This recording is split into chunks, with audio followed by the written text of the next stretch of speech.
Fear is creeping into at least one coastal community in Clarendon even before the first major storm forms of the 2026 hurricane season. We're talking about Portland Cottage, which is no stranger to the ravages of hurricanes. Here's Sandy Williams with that report.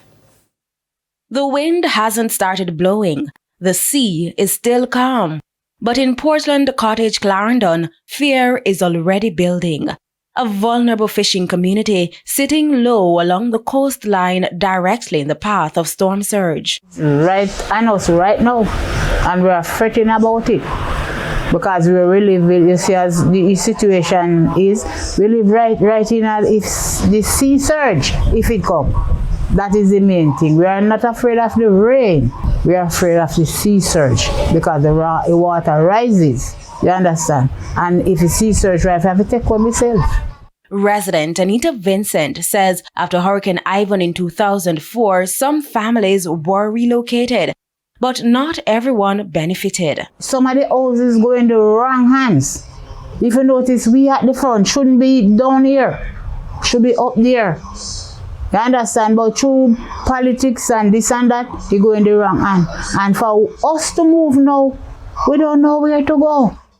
And so many remained, rebuilding on the same fragile ground. Across the community, the scars are visible. Roofs still missing, walls cracked, homes half finished, and in some cases, only foundations remain. Hurricane Melissa left its mark, and for many, recovery never came. Not quite recover. When you put on half of the house top, leave your half, you know, see it on the house, really shake up bad.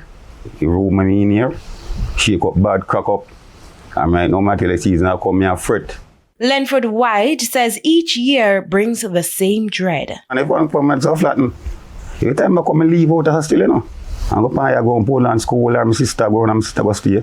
They pass through, whole hurricane pass through this house.